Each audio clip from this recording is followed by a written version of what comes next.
આજ તો આમ તો અમારી આજની સ્ટેન્ડિંગમાં અમે ગત બોડીના જે ઠરાવ હતા એને માલી આપેલી. ત્યાર પછી અમારા જે ભાઈ ભાઈ ફાયરના જે રિપોર્ટ હતા એ રિપોર્ટ ટેલી કર્યા પછી જે તે અમારી સ્ટેન્ડિંગમાં જે ટેન્ડિંગ માટેના જે નવા ટેન્ડર માટેનો એક મુદ્દો હતો કે જે આપણે અત્યારે બાયોગેસ માટે કે જે આપણા કોર્પોરેશનનો વેસ્ટ કચરો છે એનો બાયોગેસ બનાવવા માટેનો જે પ્લાનનો જે એજન્ડા માટે ટેન્ડર કરવાની પ્રોસેસ હતી એમાં અમે એ ટેન્ડરને એમાં થોડીક વિસંગતતા હતી તો એ પ્રોસેસને અમે અત્યારે પેન્ડિંગ રાખી અને નવી સિસ્ટમથી અને જે તે બીજા કોર્પોરેશનમાં જે અત્યારે ચાલુ નવી કોર્પોરેશન અને સુપ્રીમની નવી ગાઈડલાઇન્સ મુજબ જે ટેન્ડર પ્રોસેસ કરેલી છે એ પ્રોસેસ કરવા માટેની અમે કાર્યવાહી કરેલી છે. ત્યાર પછી જે તે અમારા મોરબી વિસ્તારમાં અત્યારે આપણે મેઇન જે 2-3 રોડ ઉપર જે પેચિંગ કામની ને ઇમરજન્સી જે જરૂર છે મેઇન રોડ ઉપર એમાં ખાસ અમે પેચિંગના એસ્ટિમેટ બનાવી અને તાત્કાલિક કરવા માટેની સૂચના આપેલી. કેટલા પેચિંગના એસ્ટિમેટ? પેચિંગમાં અત્યારે ઓલરેડી તો 4 કે 5 પેચિંગ વિસ્તાર છે. એક તો જાણી આસ્વાદ પાનથી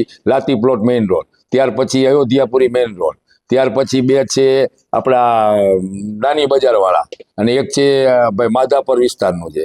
ત્યાર પછી અમે જે અત્યારે આપણા તહેવારો ઉપર જે લાઇટો માટેની જે તે વિસ્તારમાં અને મેઇન બજારમાં જે કમ્પ્લાઇન છે એને તાત્કાલિક અમે લાઇટો નવી નાખવી પડે તો નવી નાખવા માટેની અને રિપેરિંગ માટેની જે પણ પ્રક્રિયા કરવી હોય એના તાત્કાલિક અમલ કરવા માટેની અમે સૂચના આપેલી છે.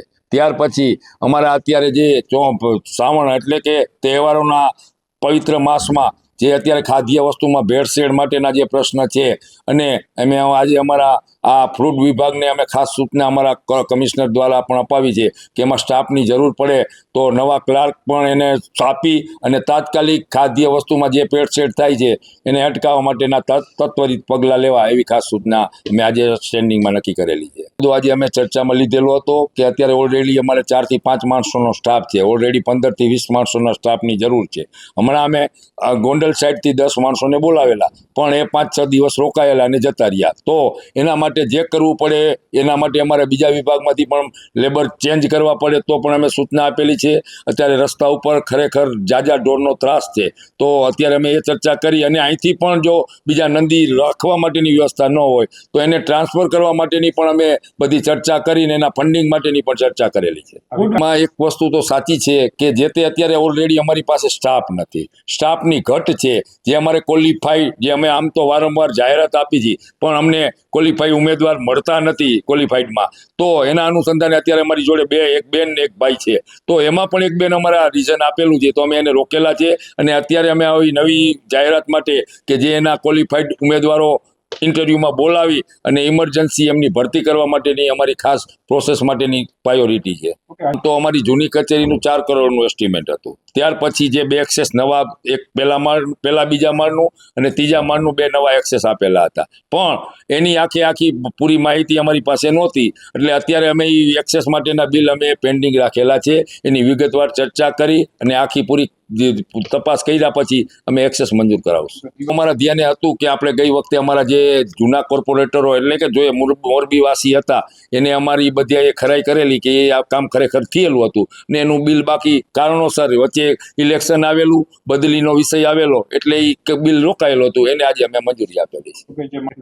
આમ તો ઓલરેડી અત્યારે 9 સોસાયટીની જે જનભાગીદારીવાળાના વર્ક ઓર્ડર થઈ ગયા છે. ત્યાર પછીની અત્યારે નવી જનભાગીદારી માટેની જે અમે એસ્ટિમેટ બનાવી અને જે તે લોકભાગીદારીમાં અત્યારે અમે નવી એક પ્રોસેસ એ સરકારશ્રીમાંથી ઉમેરો થયો છે કે લોકપ્રતિનિધિ એટલે કે ધારાસભ્યશ્રી અને સાંસદશ્રી પોતાની ગ્રાન્ટમાંથી લોકભાગીદારીની જે ફંડિંગ ભરવાનું થાય છે તો એ ખરેખર સરકારશ્રીનો સરાહનીય પગલું છે કે એનાથી આપણને મોટો વિકાસને પ્રાયોરિટી મળશે.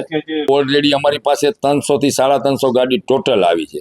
એની અમે વિગતવાર અમારા વોર્ડ વાઇઝ અમારા કોર્પોરેટરોને સંકલન કરી અને અમે જે તે વિસ્તારમાં માટી મોરમ નખેલી છે એની અમારી પાસે પાકી પ્રાયોરિટી છે. પણ અમે જે ટેન્ડરિંગ કરેલું એમાં થોડીક જે તે અમે 3 વસ્તુની સાથે અમે મોરમનું ટેન્ડરિંગ કરેલું હતું કે મોરમ સપ્લાય કરવી પ્લસ એનું ટ્રાન્સપોર્ટિંગ કરી દેવું પ્લસ એના પાસે રોલ આપવો.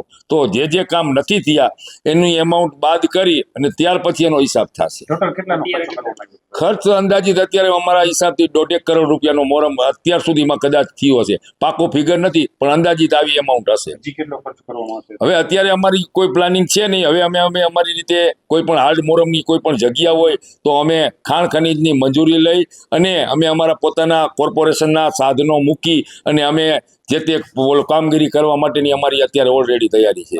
બુરવામાં તો 100% જ્યાં જરૂરિયાત હતી ત્યાં બુરેલા જ છે, પણ જે મોટા અમુક રનિંગ વિસ્તાર હોય ત્યાં મોટા ભારે વાહનો ચાલતા હોય યા તો બહુ જ્યાં જનનોલામાં ચાલુ હોય તો આ ખાલી મોરમ છે એટલે સ્વાભાવિક છે કે હલન ચલનથી પોતાના વાહનોના ટાયરથી પણ આ માટી આગી પાછી થાય અને નવા ખાડા થાય છે.